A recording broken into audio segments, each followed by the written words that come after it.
தமிழ்ச்செல்வி அப்பா அம்மா எல்லாரையும் கூட்டிக்கிட்டு வேகமாக பொங்கி எழுந்து வராங்க. இவருக்கு அப்பாவுக்கு ரொம்ப சந்தோஷம். நம்ம புள்ள பாத்தியா எம்புரிச்சன் தான், எனக்கு மட்டும்தான் சொல்லிக்கிட்டு எல்லா பெண்கள் நினைக்கிற மாதிரி நினைச்சிட்டா. இது போதும் இது போதும் வா. சந்தோஷமா மக்களை கூட்டிக்கிட்டு சந்தோஷமா போயிட்டு இருக்காரு செல்லப்பாண்டி. அப்பாடா நம்ம பிள்ளைக்கு இப்படி ஒரு அறிவு வந்துருச்சேன்ட்டு. ஆனால் இந்த அறிவு குழந்தை என்ன பண்ண போகுது தெரியுமா? ஊரை கூட்டி எல்லாரும் முன்னாடி இவனுக்கு எனக்கும் எந்த சம்மந்தமும் இல்லை அப்படின்னு சொல்கிறக்காத்தான் அங்கே போய் அப்படியே அந்தர் பல்ட்டி அடிச்சிருது. வேணாண்டின்னு அவங்க அம்மா எல்லாரும் சொல்கிறாங்க. ஆனால் 2 பேருமே எனக்கு இவளோட வாழ இஷ்டம் இல்லைன்னு சொல்ல, அவங்களும் அதே மாதிரி சொல்ல வக்கிய குளத்தை பிரித்து விட்றாங்க. என்னம்மா சொல்கிற, பிரிக்கிறியா? ஓகே அப்படின்னு சொல்லி பிரித்து போட்டு இவருக்கு எனக்கு ஒட்டும் இல்லை உறவும் இல்லை அப்படின்னு சொல்லிட்டு கிளம்புது. அப்படியே பார்க்குறாங்க. தமிழ்ச்செல்வியை பெற்றவங்களுக்கு உயிர் போகுது. என்னடி இப்படி பண்ணிட்ட அப்படின்னு. அம்மா இது வேணாமா, இது என் வாழ்க்கையில் ஒட்டின கரை, இந்த கரை எனக்கு தேவையில்லை அப்படின்னு சொல்லிட்டு அங்கேருந்து கிளம்புது. அப்போ எவ்வளோ தடுத்தும் கேட்கல. அதுக்கப்புறம் இதுங்க பார்த்தா யாரும் கேட்கவே இல்லை. நல்லா சந்தோஷம் ஈஸ்வரிக்கு. அம்மாடி முடிஞ்சிருச்சு, இனிமேல் சேது ஃப்ரீ அப்படின்னு சொல்லிட்டு இன்னும் சட்ட பிரகாரம் வாங்கலை. இது ஊர் பஞ்சாயத்து, கட்ட பஞ்சாயத்தில் செல்றதெல்லாம் செல்லாது நடக்கிறது பூராமே. ஆனால் இதில் பார்த்தீங்கன்னா அந்த பிள்ளை ரொம்ப சந்தோஷப்பட்டுக்கிட்டு மாலையை மாற்றுங்க அப்படிங்கிறாங்க. மாலையை மாற்றுறான். ஆனால் சேதுக்கு அந்த அட்டி மனசில் இருக்குது பார்த்தீங்களா, ஆள் மனசில் அந்த பொண்டாட்டியை பற்றின நினைப்பு இருக்குங்க. ஏன்னா ஐஸ்வர்யா போயிட்டு பேசுகிறா பார்த்தீங்களா. முதல் நாள் ராத்திரி போயிட்டு மாமா அவங்கள எனக்கு பிடிக்கும் மாமான்னு கண்ணத்தெல்லாம் பிடிச்சி கிள்ளிக்கிட்டு, நல்ல வேலை கட்டி பிடிக்கல, அதை விட்டுட்டாங்க. ரொம்ப அவ கனவு காங்குறாண்டு இன்னும் கட்டி பிடிக்கிறத விட்டுட்டு கொஞ்சலோட விடுது. போனதுக்கப்புறம் தான் தோணுது இன்னொரு பொண்ணு தொடுறதுக்கு மனசு வரலங்க. உண்மையிலே முரட மூர்க்கந்தான். ஆனால் பொண்ணுங்க விஷயத்தில் தமிழ்ச்செல்வி மட்டும்தான் நினைக்கிறாருன்னு சேது மேலே இருந்த கோபத்தில் கொஞ்சோன்னு இன்னைக்கு குறைஞ்சிருக்குன்னு தான் சொல்லணும். ஆனாலும் இன்னொரு பொண்ணு கூட அந்த மாலையை மாற்றிட்டாரு, நிச்சயத்துக்கு மோதிரம் மாற்றிட்டாங்க. ஏன்னா இவங்க விவாகரத்து கொடுத்ததுக்கு அப்புறம் தான் கொஞ்சம் அவர் பண்ணுறாரு. அடுத்து தாம்பூலத்தட்டை மாற்றுங்கன்னு சொல்லிட்டு எடுக்கிறாங்க. எவ்வளவோ வேணான்னு சொன்னான்னு கேட்கல. அப்பத்தாவுக்கு செம்ம காண்டாகி தட்டி விட்டுட்டு, அதான் பிரமோவில் பார்த்துருப்போமே, ஒட்டு வேணாம் ஒன்று வேணான்னு சொல்லிட்டு தமிழ்ச்செல்வியை தேடி போயிடுறாங்க. எல்லாரும் எவ்வளோ கெஞ்சி பார்க்குறாங்க, தடுத்து பார்க்குறாங்க, நிற்கல. போயிட்டு ஆத்தா மடிப்பிச்சை கொடு ஆத்தான்னு சொல்லிட்டு அவங்களும் அம்மாச்சி என்னம்மாச்சி இது ஓன் வீடு அம்மாச்சி, நீ இப்படிலாம் கேட்காத அம்மாச்சி அப்படின்னு கட்டி பிடிச்சி அழுகுறாங்க. உண்மையிலே ரொம்ப ரொம்ப கண்ணு கலங்கிருச்சுங்க. அதுக்கப்புறம் வாங்கம்மா வாங்க அப்படின்னு வசந்தியும் கூட்டிகிட்டு போயிடுறாங்க. வீட்டுக்குள்ளே போய் உட்கார வச்சு அந்த அழுகுறாங்க. அடியே நீ வந்துட்டியேடி, ஏண்டி இப்படி பண்ணிட்டு வந்த, என்னம்மாச்சி ஒரு மேடையில் போயிட்டு அப்படி ஒரு கல்யாணம் பண்ணுற அளவுக்கு போயிட்டாரு, என்ன வேணான்னு அந்தளவுக்கு முடிவு பண்ணிட்டார்ல, ஏண்டி இப்படி பண்ணுற, அவங்க மனசை மாற்றி வச்சிருக்கா. எவன் மாற்றினா என்ன பாட்டி, இப்போ என்னை யார் மாற்றினாலும் நான் அவரை விட்டுட்டு வேற கல்யாணம் பண்ணிக்குவேனா என்ன, இந்த புள்ள மட்டும் போதுன்னு வாழ்ந்திருக்க மாட்டேன்.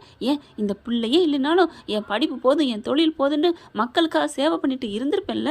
ஆனால் அவர் நினைக்கலையே பாட்டி, விடுங்க பாட்டி, அதை பற்றி பேச வேணாம் அப்படின்னு தமிழ்ச்செல்வி சொல்லிடுறாங்க. அப்படியே பார்க்குறாங்க, என்ன நடக்குதுன்னே தெரியலையே, ஏன் இப்படி பண்ணுறாளுன்னு புரியலையேன்னு சொல்லிட்டு ரொம்ப ஃபீல் பண்ணுறாங்க. அவங்க பாட்டி அடுத்து பார்த்தா, குடுங்கடி எனக்கு பசிக்குதுடி, நான் நேற்றுலேருந்து சாப்பிடவே இல்லடி. அம்மாச்சி என்னம்மாச்சி சொல்கிற அப்படின்னு வேகமாக சாப்பாடு கொடுக்குறாங்க. சாப்பிட்றாங்க. எல்லாரும் உட்காந்து சாப்பிடுங்கடி, இன்னைக்கு நல்ல நாள் நினச்சிக்கோ, சாப்பிடுவா வா, அவனை பற்றி நீ நினச்சாலும் சரி நினைக்காட்டி சரி சாப்பிடு அப்படின்னு சொல்லிட்டு எல்லாரும் வயிறு ஃபுல்லாக சாப்பிட்றாங்க. இங்கே நிச்சயத்தை முடிஞ்ச கையோட அவ்வளோ ஒரு சந்தோஷம். சேது இப்போ தான் நீ ஆம்பளை சிங்கம் அப்படிங்கிறாங்க. ஆனால் அவர் முகம் தொங்கும் அப்படிங்கிற மாதிரி தொங்கிக்கிட்டு இருக்கு. ராஜாங்கத்துக்கு ஒரு நெருடல் இருக்குது. ஆனால் ஊர் மக்கள் அங்கே வந்தவங்க சரியா ராஜாங்கம் ஒரு வழியாக ஒரு பிரச்சனையை முடிச்சிட்டிங்க, இந்த இது உங்களுக்கு நல்லபடியாக நடந்து முடிஞ்சிருச்சு, கல்யாணத்தை முடிங்க, என்னமோ நடக்கிறது நடக்கட்டும் அப்படின்னு சொல்லிட்டு கிளம்புறாங்க. ஆனால் உங்கள் அம்மா அப்படி போயிடுச்சேப்பா, உங்கள் அம்மா விட்டுறாதீங்க, போய் கூட்டு வந்து வச்சுக்கோங்க, அதுதான் நல்லது. பெத்த தாயை வயிறறிஞ்சு அனுப்பிட்டா அது குடும்பமே விளங்காதுன்னு சொல்லுவாங்க, பார்த்துக்கோங்க, சொல்கிறத சொல்லிட்டோம் அப்படின்ட்டு போங்க எங்களுக்கு எல்லாம் தெரியும் அப்படின்னு ஈஸ்வரி சொல்லிட்டு வீட்டுக்கு வராங்க. வீட்டுக்கு வந்து மாமா அப்படியே துள்ளி குதிக்குதுங்க முயல் குட்டி மாதிரி ஈஸ்வரி. எல்லாத்துக்கும் காப்பி போடவா அது போடவா அப்படி அப்படின்னு சொல்ல அவங்களுக்கு யாருக்குமே மூடே வரல. என்னம்மாம்மா இப்படி இருக்கிறீங்க, கல்யாணம் நல்லபடியாக முடிஞ்சிச்சு, உடனே சித்ரா வருது. டே சேது ஏன்டா அப்படி இருக்கிற, உனக்கு ஐஸ்வர்யா மாதிரி உனக்கு பொண்ணு கிடச்சிருக்குடா, அவளை மாதிரி பொய் புழு நீ இல்லைடா, நல்லவடா, நீ கல்யாணம் பண்ணிட்டு நீ நல்லா இருப்ப அப்படி இப்படிங்கிறாங்க. எல்லாத்தையும் விழுந்து வேலை பார்க்குறாங்க. ஆனால் ராஜாங்க மட்டும் அப்படியே அந்த அம்மா இருந்த இடத்த பார்த்துக்கிட்டே இருக்காங்க. எப்போவுமே அதை சாஞ்சிக்கிட்டு உட்காருவாங்களே ஒரு தூணுக்கிட்ட, அதையே பார்க்குறாங்க. ஐயா ராஜாங்கம் சாப்பிட்டியாயா, நல்லா இருக்கியாயா, என்னை இப்படி என் பேச்சை கேட்காம என்னை அனுப்பிட்டியா, நான் வயசானவனு தானே அப்படின்னு சொல்கிற மாதிரியே நினைக்கிறாரு. அதனால் இங்கே சாப்பிட்ற கொண்டாந்து கொடுக்குறாங்க. எனக்கு சாப்பாடு வேணாம் அப்படிங்கிறாங்க. மாமா சாப்பிடுங்க மாமா, சாப்பிடுங்க மாமான்னு கொண்டாந்து திணிக்க தள்ளி விட்டுறாரு. பட்டாருன்னு போகிறீங்களா என்ன அப்படின்னு சொல்லிட்டு, என்ன நினச்சிட்டு இருக்கீங்க, எனக்கு தான் வேணான்னு சொல்கிறேன்ல. மாமா என்ன மாமா, என்ன ஏன் இப்படிலாம் பேசுகிறீங்க, எதுக்கு? இப்போ உங்கள் எல்லாரோட சம்மதத்தானே இந்த நிச்சயத்தை நடந்துச்சு, என்னமோ நாங்களாம் கட்டாயப்படுத்தின மாதிரி இப்படி கோவிக்கிறீங்க. பாரு ஈசு போ, அதான் முடிஞ்சிருச்சுல்ல. எனக்கு எங்கள் அம்மா அம்மா வருது. எங்கள் அம்மா எனக்கு சொல்லிட்டு போனதே நினப்பா இருக்குது. அங்கே ஊரில் இருக்கவங்க சொன்னது எனக்கு கவலையாக இருக்குது. அம்மா விரட்டிட்டு நல்லா இருக்காதுன்னு சொன்னாங்க, அதான் எனக்கு கவலையாக இருக்குது அப்படின்னு ரூமில் இருந்துச்சு போக சேது பார்க்குறாரு. அப்பா அப்பா அப்படிங்கல டக்குன்னு கையை பிடிக்குது ஐஸ்வர்யா.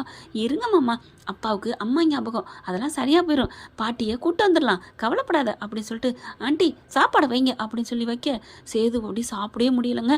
ஆனாலும் கஷ்டப்பட்டு ஒரு வாயை எடுத்து திங்கிறாரு. திங்க முடியல. மாமா நான் ஊட்டி விட்றேன். மலருக்கு இதெல்லாம் பார்க்க சைக்க பிடிக்கவே இல்லைங்க. கருப்பு என்ன பண்ணுறாரு, என்ன வீட்டாள் மாதிரி ரொம்ப பேசுகிறான்னு ஈஸ்வரி திட்டினதுனால வீட்டுக்குள்ளே வராமல் வெளியிலே இருந்துக்கிறாரு. அவரோட லிமிட் ஏதோ அப்படி இருந்துக்கிறாங்க. பார்க்குறாரு சேது. பார்த்துட்டு மாமா வா மாமா, ஏன் அங்கே நிற்கிற?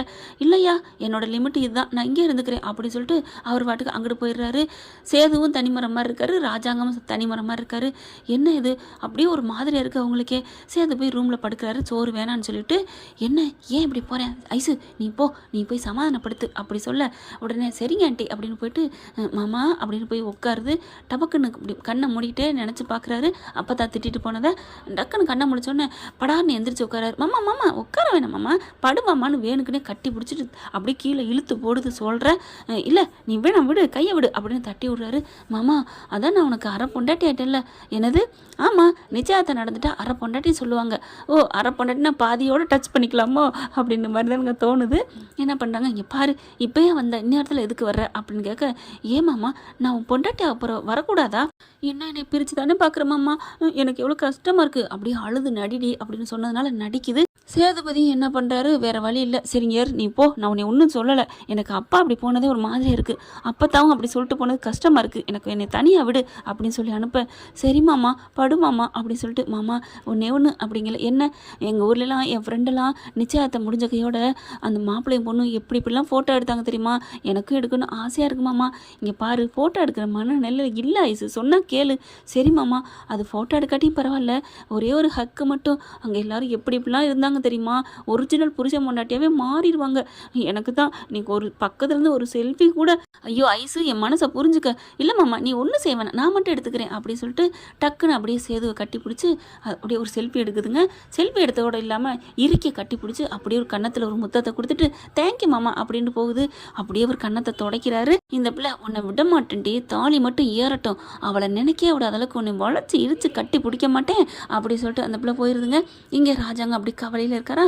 சேது படுத்து புரள்றாரு. அதுக்கு மேலே இருக்க முடியல, எந்திரிச்சு வராரு. வந்துட்டு அப்பா ரூமுக்கு போகிறாங்க. அப்பா அழுதுகிட்டே இருக்காரு. அப்பா ஏன்ப்பா அழுகுறீங்க, என்னப்பா எதுக்குப்பா அழுகுறீங்க? இல்லைப்பா எனக்கு ஒரு மாதிரியாக இருக்குப்பா, மனசே சரியில்லைப்பா, கேட்கலப்பா, அம்மா இல்லாமல் போனது எனக்கு என்னமோ மாதிரி இருக்குது. அம்மா சொன்ன மாதிரி பெத்த தாயை ஒதுக்கி வச்சா நல்லாவே இருக்க மாட்டேன்னு சொல்லுவாங்க, அப்படித்தான் ஆகுமாப்பா, நம்ம குடும்பம் விளங்காமல் போயிருமாப்பா. தெரியல சேது, தெரியல, பெத்த தாய் போனது, இந்த சாமியே இந்த வீட்டை விட்டு போன மாதிரி இருக்கியா, விடுங்கப்பா என்னப்பா பண்ணுறது அப்படிங்கிறாங்க.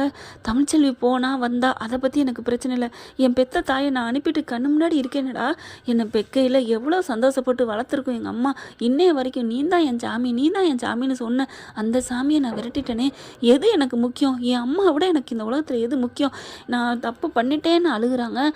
எனக்கும் அப்படி தாப்பா இருக்குது, அவசரப்பட்டனோன்னு தோணுதுப்பா, இன்னும் கொஞ்ச நாள் பொறுத்திருக்கலாம்ப்பா. ஆமாம் கருப்ப மாமாவும் அதே சொன்னார். ஐயோ எனக்கு பைத்தியம் பிடிக்கிற மாதிரி இருக்குது, ஐயோ இப்போ தமிழ் போனதை விட எனக்கு அப்பதான் போனது தான் கஷ்டமாக இருக்குது, நான் வேணா அப்பதான் போய் பார்த்துட்டு வரட்டுமா? வரும்னு நினைக்கிறியாடா, ரோசக்காரிடா எங்கள் அம்மா, ரோசக்காரி வரமாட்டாடா அப்படிங்கல. சரி ஃபோனாவது அடிப்போம் அப்படின்னு ஃபோன் அடிக்கிறாங்க. ஃபோனை பார்த்துட்டு எதுக்கு ஃபோன் அடிக்கிறாங்க அப்படின்னு சொல்லி கட் பண்ணுது. அப்போ தான் கட் பண்ணுதுப்பா, நான் தான் சொன்னேனேடா ரோசக்காரிடா, என் ஆயி என் ஆத்தா சாமிடா, எனக்கு உயிர் போகுதுடா, எனக்கு வாழ இஷ்டம் இல்லைடா, எங்கள் அம்மா இல்லாமல் நான் ஒரு நிமிஷம் இருந்தது இல்லைடா, எங்கள் அம்மா மூஞ்சிலாண்டா முழிப்பேன், தூங்கல எங்கள் அம்மாவை பார்த்துட்டு தானே தூங்குவேன், ஏன் இவ்வளவு ஏன் நான் மட்டும் இல்லைடா, உன் அம்மாவுமே என் சாமி, என் தெய்வம், என் மாமியார் மாதிரி இந்த உலகத்தில் யாருக்கும் கிடைக்காது. அதனால நான் தூங்கையில் எந்திரிக்கலையும் உங்கள் அம்மா முகத்தில் முழிப்பேன் அப்படின்னு சொல்லிட்டு அப்படி இருப்பாடா. உங்கள் அம்மாவும் எங்கள் அம்மா நான் உசுராக நினைப்பாங்க. எங்கள் அம்மா அப்படி பார்த்துக்கிட்டாங்கடா, உனக்கு தெரியாதா அப்பத்தா பற்றி அப்படின்னு அழுகுறாங்க. இப்போ என்ன பண்ணலாம், கஷ்டமாக இருக்குடா. சரி போ, நீ போய் படு, காலைல பார்த்துக்குவோம், போய் பார்ப்போம், கூப்பிட்டு பார்ப்போம், வராளா இல்லைன்ட்டு பார்த்துக்கலாம் அப்படின்னு சொல்லிட்டு 2 பேரும் படுக்க போகிறாங்க. படுத்துட்டு காலைல எந்திரிச்சா அம்மா அப்படின்னு சொல்லிட்டு தாங்க கண்ணை முழிக்கிறாரு. திடுக்குன்னு ராத்திரிலாம் கனவாக வருது. எந்திரிச்சு வெளியில் வராங்க. எந்திரிக்கவே முடியலை, மணி ஆயிடுது, லேட் ஆயிடுது. காணமேன்னு சொல்லிட்டு மலர் போய் எழுப்புது. வரேன் தா நீ போ அப்படின்னு சொல்கிறாங்களா. அப்பத்தா இல்லாமல் மலருக்குமே ஒரு மாதிரி ஆகுது. இப்போ வெளில வந்து உட்கார்றாரு. டீயை கொண்டு போய் ஈஸ்வரி இந்தாங்க மாமா இந்தாங்க அப்படின்னு கொடுக்குது. ஆட்டிக்கிட்டு இல்லை நீ போ, எனக்கு காப்பி குடிக்கிற மனநிலை இல்லை அப்படிங்கவும் அப்படின்னு சொல்லிட்டு போகுது. எனக்கு என்ன, எப்படியாவது சீக்கிரம் கல்யாணத்தை முடிச்சு இதுக்கெல்லாம் விக்கெட் பண்ணணும். இன்னும் ரொம்ப பண்ணிக்கிறதுங்க. உனக்கு என்னடி, அவங்க அம்மா அவங்களுக்கு தான் தெரியும் அதோட அருமை. இப்போ மலர் என்ன பண்ணுது, இப்படி இருக்கக்கூடாதுன்னு சொல்லிட்டு கொண்டாந்து காப்பியை கொடுக்குது. மாமா காப்பி குடிங்க மாமா, வெறும் வயித்தோடு இருக்க வேணாம் மாமா. இல்லைத்தா, எனக்கு எங்கள் அம்மா ஞாபகமாக வருது அப்படிங்கிறாரு. இருக்கட்டும், உங்கள் அம்மாவை மட்டும் அங்கே அப்பாச்சி மட்டும் அங்கே என்ன கஷ்டப்படாமல் நிம்மதியாக இருக்கும், உங்களையே தான் நினச்சிட்ருக்கோம். என்னம்மா சொல்கிற? ஆமாம் மாமா அப்படிங்கிறாங்க. எனக்காக ப்ளீஸ் மாமா வாங்கிக்கங்கன்னு சொன்னோன்னா வாங்கி குடிக்கிறாங்க. ஈஸ்வரி பார்க்குது, கொழுப்பை பார்த்தியா இது ரெண்டுக்கும்? இருக்கட்டும், கல்யாணம் உனக்கு முடிக்கட்டும்டி ஐஸு. இவளுகளை முதல்ல விரட்டுவோம் அத்தை, கவலைப்படாதீங்க. அவளுகளை மட்டுமா விரட்ட போகிறேன், உன்னையும் சேர்த்து தான் விரட்டுவேன் அப்படின்னு தான் இந்த பிள்ளை மனசில் நினைக்கும். இவன் எவ்வளோ பெரிய சோனியக்காரன்னு ஈஸ்வரிக்கு தெரியல. கிளம்ப போகல, மாமா நீங்கள் அங்கே போனீங்கன்னா அவங்க ஏதாவது சொல்லிட்டானா அப்படின்னு ஈஸ்வரி சொல்லுது. ராஜாங்க தமிழ்ச்செல்வி பார்க்க போகிறேங்கிறாரு. ஆனால் பார்த்தீங்கன்னா சேதுவும் அதே தான் நினைக்கிறாரு. ஆமாப்பா, ஏதாவது சொல்லிட்டு போட்டுமேடா, நான் என் அம்மா அப்பாவுக்கு வந்தேன்னு சொல்கிறேன். என் அம்மா என்ன அடித்து உதச்சாலும் சரி பரவாயில்லடா, பெத்த தாய் இருக்க இடத்த தேடி போனால் எந்த தப்பும் இல்லை அப்படின்ட்டு கிளம்புறாங்க. சேது வந்து கிளம்பில அப்படியே டக்குன்னு ஐஸ்வர்யா கையை பிடிக்குது. வேண்டாம் நீங்கள் போகக்கூடாது அப்படிங்கல. ஏன் ஐசு, எங்கள் அப்பா போகிறாரு, அவள் ஏதாவது பேசுவா, அவள் மூஞ்சில் முழிக்கலாமா? இங்கே பார், நான் ஒன்று அவள் மூஞ்சில் முழிக்க போகலை. வாசலில் நின்று எங்கள் அப்பா தான் கூப்பிடுவோம், அவ்வளோதான். நைட்டு ஃபுல்லாக எங்கள் அப்பா தூங்காது, எனக்கு தான் தெரியும். ஏன் எனக்குமே ஒரு மாதிரியாக இருக்குது. எங்கள் அப்பா தான் எல்லா இடத்துலையும் நிற்கிற மாதிரி இருக்குது. எனக்கு அம்மாவுக்கு பதில் அவங்க தான் என்னை வளர்த்துருக்காங்க. தள்ளு, கையை விடு அப்படின்னு உதறிட்டு 2 பேரும் போகிறாங்க. போயிட்டு வாசல் நின்றுட்டு அம்மா அப்பத்தா அப்படின்னு கூப்பிடுறாங்க. அங்கே அப்பத்தாவை தாங்க நினச்சி பேசிகிட்டு இருக்காங்க. என் பிள்ளை நினப்பா வருதுடி அப்படின்னு கண்ணை தொடச்சி அழுதுட்டுருக்க. கரெக்டாக எல்லாத்தையும் கேட்குறாங்க. ஹாலில் அவங்க பேசுகிற பூரத்தையும். பாத்தியாடா, எங்கள் அம்மா என்னையே தாண்டா நினச்சிட்ருக்கு அப்படின்னு சொல்லிட்டு அதுக்கப்புறம் அம்மா அப்படின்னு கூப்பிடுறாங்க. யாரு, என் புள்ள குரல்மான் இருக்குன்னு வேகமாக ஓடி வந்து ஐயான்னு கட்டி பிடிக்கிறாங்க. அம்மா என் மேலே இவ்வளோ உசுரந்துட்டு ஏமா இப்படி இங்கே வந்து இருக்கிற, நீ இப்போ பேசுனதெல்லாம் கேட்டேன், என் பிள்ளைய விட்டுட்டு இருக்க முடியலன்னு அப்படின்னு நீ எவ்வளோ துடிக்கிற, வாமா நம்ம வீட்டுக்கு போவோம் அப்படி சொல்ல கட்டி பிடிச்ச அழுத கையோட அப்படியே தள்ளி விட்றாங்க. ஏமா இப்படி தள்ளி விட்ற? பின்ன என்னடா, உன் மேலே உள்ள பாசத்தில் நான் அழுகிறேன் துடிக்கிறேன், ஆனால் நீ பண்ணதை நான் மறக்க மாட்டேன்டா. நான் என்னம்மா பண்ணேன், அவளுக்கு பேச்சை கேட்டுட்டு உன் பிள்ளைக்கு உடனே பண்ண பாருடா. அந்த கொஞ்ச நாளாக பொறுக்க வேணாமா? முறை பிரகாரம் இவ சட்ட பிரகாரம் இன்னும் விவாகரத்து ஆகலை, இவ கேஸ் போட்டால் என்ன ஆகும் தெரியுமா? அப்பத்தா நீ இல்லாமல் இங்கே நல்லாவே இல்லை. அப்பத்தா வா அப்பத்தா, டே எந்த முகத்தை வச்சுட்டா வந்தீங்க? நான் வருவேன், எப்படி வந்தீங்க? மரியாதையை போங்கடா அப்படின்னு சொல்லி விரட்டி விட்டுறாங்க. வேறு வழியே இல்லாமல் இங்கே பாருமா, நீ மட்டும் வரலைன்னா நான் உயிரை விட்டுருவேம்மா அப்படின்னு சொல்லிட்டு அங்கேருந்து கிளம்பி போகிறாங்க. தமிழ்ச்செல்வி எதுவுமே பேசவும் இல்லை, சும்மா வாட்டுக்கு நிற்கிறாங்க. எதுவுமே சொல்லலைன்னொன்னே இவங்களுக்கு ஒரு மாதிரி ஆகுது. எப்படி தாம்னு குதிப்பா, எப்படி வரப்போச்சு, எங்க அம்மாச்சி, எங்கள் வீட்டுக்கு ஏன் வந்தீங்க, இப்படிலாம் பேசுவான்னு கற்பனை பண்ணி வந்தோம். ஒன்றுமே பேசலை. அவங்களோட கற்பனை என்ன தெரியுமா? தமிழை பொறுத்த வரைக்கும் விவாகரத்து முறிஞ்சு போச்சு, இவன் யாரோ நம்ம யாரோ, எவங்களோ நம்ம வீட்டுக்கு வந்தால் நம்ம ஏன் பேசணும் அப்படிங்கிறதுனால வீட்டு பெரிய மனுஷன்ட்டு வாங்க அப்படின்னு கூப்பிட்றாங்க. அதோட நிப்பாட்டிக்கிறாங்க ராஜாங்கத்தை. அதாவது வாங்கன்னு கூப்பிட்டாங்க. அது வரைக்கும் இவருக்கு கொஞ்சம் குழுக்குழுன்னு இருக்குது ராஜாங்கத்துக்கு. வீட்டுக்கு வந்துடுறாங்க. என்ன மாமா வரல, இல்லை நான் தான் சொன்னேன்ல வரமாட்டாங்கன்னு கேட்டிங்களா அப்படிங்கிறாங்க. விடு ஈஸ்வரி விட்டுரு, அதோட விடு. அந்த மேனா மினிக்கு என்ன சொன்னா, ஆடி இருப்பாளே, நீங்கள் தான் விவாகரத்து கொடுத்துட்டீங்க, எந்த மூஞ்சியை வச்சுட்டு வந்தீங்க, வாங்கன்னு கூட கேட்டிருக்க மாட்டாளே அப்படி இப்படின்னு சொல்ல, போது நிறுத்துறியா அப்படின்னு கத்துறாரு. என்ன மாமா என்னை திட்டிகிட்டே இருக்கீங்க, பண்ணுற தப்பெல்லாம் இங்கே பார், நீ சொன்ன மாதிரிலாம் அங்கே எதுவும் நடக்கலை, நீ எப்போவுமே அந்த பிள்ளைய தப்பாக தான் பேசுவியா? ஐயோ அப்போ அவள் குணத்தை வச்சு தான் நம்ம இதை சொன்னோம், அப்போ அவள் திட்டலையா? என்னம்மாம்மா சொல்கிறீங்க? அவள் எதுவுமே சொல்லலையா? வான்னு கூப்பிட்டாளா? கூப்பிட்டா வான்னு சொன்னதோட கௌரவமாக மரியாதையாக நின்றுக்கிட்டா. நாங்கள் பேசுனது எல்லாமே என் அம்மா கிட்ட தான் அப்படிங்கல சேதுவும். ஆமாம் சின்னம்மா, அவள் எதுவுமே சொல்லிக்கல. போன மரியாதைக்கு விரோதம் இருந்தாலும் வான்னு கேட்கணும் இல்லையா, அந்த பண்பாடோட வான்னு கேட்டா. அதுக்கப்புறம் ஒன்றும் பேசலை. அப்பத்தா கூட தான் பேசிட்டு வந்தோம், போதுமா அப்படிங்கிறாங்க. சே, அவள் பேசுவாப்பா, இதுகளுக்கு மூக்கோடப்பட்டு வருங்க அப்படின்னு நம்ம நினச்சி சந்தோஷப்பட்டா. அதனால தான் நானும் அனுப்பி வச்சேன். இப்படி ஆயிடுச்சே, என்னமோ இவங்க அனுப்பி வச்ச மாதிரி கேன கிறுக்கி அடி அப்படின்னு தான் தோணுது. இப்போ ராஜாங்கம் சேதும் வீட்டுக்குள்ளே போயிடுறாங்க. எனக்கு எந்த வேலையும் ஓடலையா, இப்போ என்னையா பண்ணுறது? எனக்கு தமிழ்ச்செல்வி வைத்த பார்க்கையில் எனக்கு புள்ள நினப்புதாயா வருது, உங்கள் அம்மா நினப்புதாயா வருதுன்னு அழுகுறாங்க, ஃபீல் பண்ணுறாங்க. அதுக்கப்புறம் எனக்கு கொஞ்சம் மனசு சரியில்லை, நான் படுக்கிறேன் அப்படின்னு படுத்துடுறாரு. இங்கே பார்த்தா சேதுவும் போயிட்டு ரூம்குள்ளே படுத்துடுறாங்க. அப்படி மதியானமும் சாப்பிடவில்லை, நைட்டும் வரல, ஒரு மாதிரியாக ஃபீல் ஆகுறாங்க. நைட்டுக்கு சாப்பாடு எடுத்துக்கொண்டே கொடுக்குறாங்க. ராஜாங்கம் மலர் கொடுத்ததுனால 2 இட்லியை சாப்பிட்டு படுத்துடுறாரு.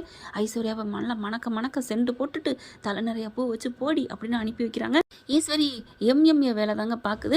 உள்ளுக்கு போகிறாங்களா, போயிட்டு மாமா சாப்பிடுங்க மாமா, உங்களுக்கு பாலாவது கொண்டாந்துருக்கீங்க, பாலையாவது குடிங்களே அப்படின்னு கிட்டக்க கொண்டு போகுது.